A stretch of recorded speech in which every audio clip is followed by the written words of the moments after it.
Why, hello there, old sports. I was originally going to have a very long intro here, but I decided it went on for too long, so I'm just going to cut to the chase. Earlier, I was watching a video by the YouTuber Not Real Name Not At All, titled, In Defense of the Puppet, Mastermind or Misunderstood. And while this video was mostly about defending the puppet from various allegations of bad character writing, or just by people who don't like the puppet as a character, it was meant to be sort of a rebuttal to that. I heavily recommend you go watch that video, it should be linked below. But basically, one of the points she covered in this video was this. Next up, it didn't do anything, and that is that over the years, it didn't do anything. Now there's two veins of thought to argue this point. One, it was trying to do something, it just couldn't get it done, and two, literally every FNaF character except William doesn't do anything. Now, yes, obviously this is exaggeration to some extent. Other characters besides William have done things throughout the series, especially big things. But that's the thing, it's exaggeration. It's based off of some truth. This whole general concept kind of ties into another big problem I have with Five Nights at Freddy's and how it tells its story, and that is that, well, the characters aren't very well developed. A vast majority of the big standout or character-defining moments are either rewards for extreme gameplay challenges, Easter eggs, or are locked behind the endings of each game, which is a very small amount of the story in total. So, if that's really the only moments the series allows itself to share things about the characters, it's really hard to actually flesh them out meaningfully. This is mostly a problem within the mainline games, because due to how books work, it's really hard to dance around actually sharing anything about your characters when you're following them in a first-person perspective, or even a third-person perspective. Now, this might sound a bit dumb, or just outright false, but I'd argue that FNaF sometimes almost comes across like a gameplay-focused franchise instead of a story-focused franchise. If you're not part of the theorizing scene, most of the time you're spending interacting with the game itself is going to be in the night-to-night gameplay of FNaF. And the thing is, most of the night gameplay in FNaF doesn't tie into the story whatsoever. Now yes, there definitely are exceptions to this, but in a game like FNaF 1, most of the plot has already happened by the time you've gotten there as the player character. Most of the things that are happening have already happened in the past in a timeline sense. You're kind of just dealing with the aftermath of that. In FNaF 2, halfway through the game, a whole investigation starts around some missing or potentially dead kids, but that doesn't change the gameplay at all. In FNaF 3 and 4, most of the story happens pretty separated from the main gameplay. You go back and forth between doing gameplay-heavy things and then story-heavy things. And then obviously Sister Location is really the first time the series actually tried to take more of a narrative-focused approach. So I guess my point here is that even if since Sister Location, the game's narrative has started to take more of a focus, when half of the franchise is framed that way, it's really hard to actually have characters doing things, because most of the time you spend interacting with the game is going to be fending off the animatronics during the nights. And while that can make for fun gameplay loops, it feels like the series doesn't really take any opportunities to further the story's narrative in the middle of the nights, because most of it just kind of comes down to, does your character live, or do they die? And most of the time, they live, and then the story happens after that. And even if FNaF has moved away from that sort of storytelling structure over time, those games do exist, and are part of the timeline, so you kind of have to build a story off of that, which can be very difficult. I also think this is why Michael Afton has been such a controversial character lately, because assuming we play as Mike in FNaF 1, that one night in 2, and then in FNaF 3, he's more meant to be an audience stand-in than he is supposed to be an actual character. I'd argue that Sister Location is the first time you're actually meant to see Michael as his own person, rather than just, oh wow, this is the spooky night guard I'm playing as. It would really suck if I was a spooky night guard in the spooky building with the spooky robots. Really, you could argue the whole point of an audience stand-in is that they don't have agency, or the ability to make choices, because that's the player's job. You as the player are making the choices. And I guess the whole idea of agency kind of ties into the second part of that original statement, is that William is really the only person who actually does things in the series. He feels like he's the only character who actually has agency. It feels like a good majority of the big character-defining moments in the series are purely X character is doing something in reaction to William's action.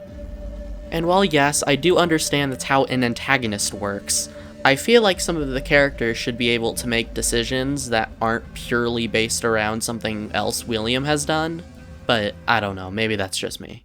I wasn't planning on talking about William very long because obviously the whole point of this video is that FNaF characters don't tend to do much, but I do think the reason most FNaF characters can't do much is because William is the only character who is allowed to do things. William, I would argue, is almost the main character of the series. Yes, he's not a good character, he's not a moral character, but he really is the character who pushes the plot along, which is usually what the main character does.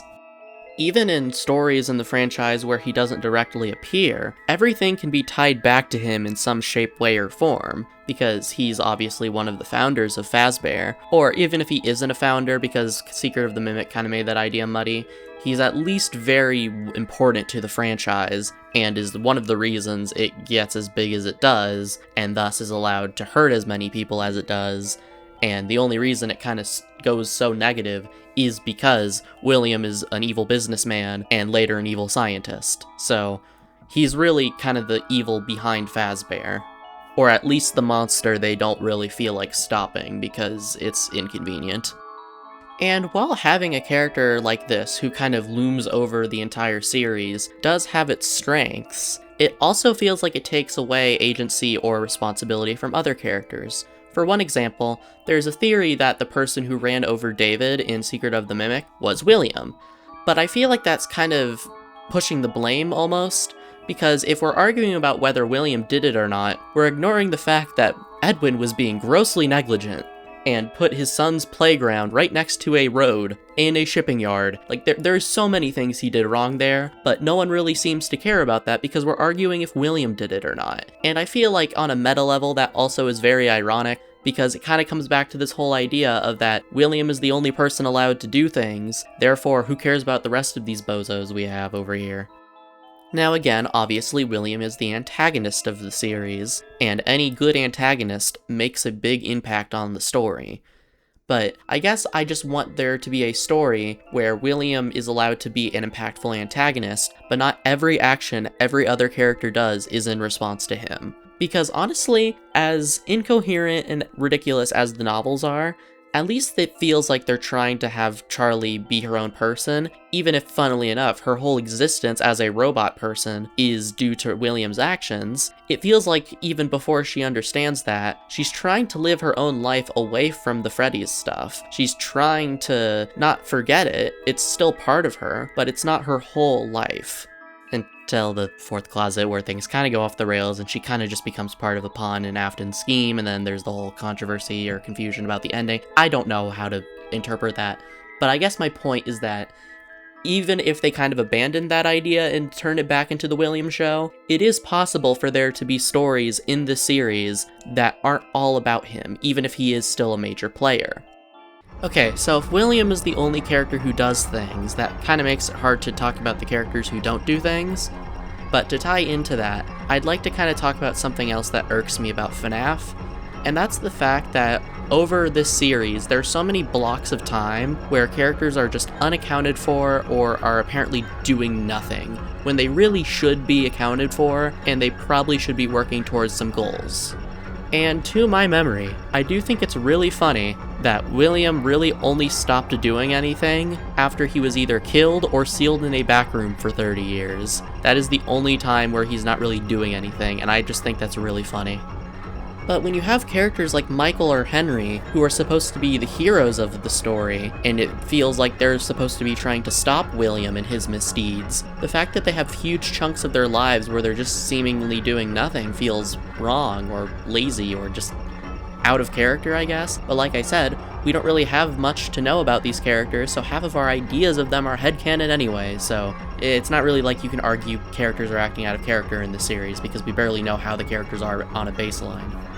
But it's not even just me or other hardcore fans of the series who point out that it feels weird that Michael and Henry feel like they're not doing anything. I've seen casual fans be like, okay, why did Henry wait until FNaF 6 to try to do anything? If he knew where William was, or if he even just thought William was out there, why didn't he try to lure him into a trap sooner?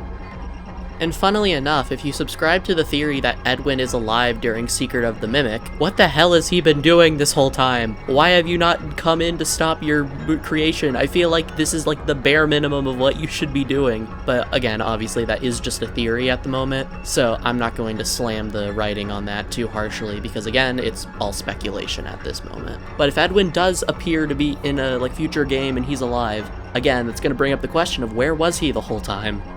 And yet, even if Edwin is dead and is not physically part of the story anymore, it's not just the legacy characters that feel like they do nothing. I know this is kind of a dead horse to beat at this point, but Vanny feels like she did nothing in her own standout game being Security Breach. And then from there, it feels like she got saved through no action of her own, and honestly, I don't even know if it makes sense for Gregory to actually save her, on his own. It feels like his main goal should just be getting out or trying to shut down the viruses that is infecting the animatronics, not necessarily even saving Vanessa, because the only dialogue we have about him towards Vanessa is all very spiteful, reasonably so.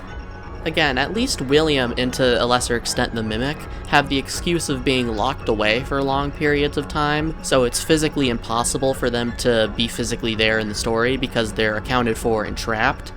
But I feel like most of the other characters should be doing something, and even if they don't have all the information, or even if they feel like they are missing gaps in what they should be doing something, or we should have any idea of what they're doing, even if it's just as simple of, oh, they were trying to find William for X years to no success. But to have no idea what they're doing, to have no idea when they're doing things, it just feels lazy. And I hope I don't come across like I'm saying we need to know every moment of the character's daily schedule. I don't need to know when Michael Afton brushes his teeth on Thursdays, but I just feel like we should know the basic gist of big plot events, and the fact that we don't know that feels frustrating. And then add on top of that the fact that we don't even know the motivation for half the main characters, and the story just feels really messy, and I can completely understand why lots of people feel like it's hard to interact with the story nowadays, because it feels like the only characters that are well developed are only in the books. Yeah, Ralph is a character in the games, and the week before technically is in the game continuity, but the best characterization we have from him is in a book, and I feel like we know characters like Edwin can be well fleshed out in their games, but the problem is he has been introduced in this game mostly, so it feels weird to try to shoehorn him into other parts of the timeline. And again, since the game has implied he died at the end of it, it would give them an excuse as to why he hasn't been doing anything for the rest of the series. So the thing is, it is possible to write well fleshed out characters in this series. The writers are capable of it. It just feels like most of the time they aren't. I apologize for getting a bit rambly at the end there. I am not running on very much sleep, because the video that inspired me to make this video came out not too long ago, and since I got to the end of that video and had this idea, I've basically not been doing anything else but working on this, whether that be writing the script, editing, or other stuff that is related. So, I'm sorry, I'm very tired, and I'm out of script to read, so I just want to say thank you for watching this video. It means a lot to me. I don't know why, but I'm very nervous about publishing this specific video for some reason. I don't know why, but I hope it goes well, and I hope the video is not bad, so I hope that, yeah. And of course, I'd also like to thank the people who financially support me through YouTube memberships and Patreon, that being Sven Biscuit and Amarin98, and then on Patreon, that being Golden One and somebody. Your financial support means a lot and helps me continue to make these videos and not have to get a real job. That's a joke, I'm still looking for a real job, the job market just sucks.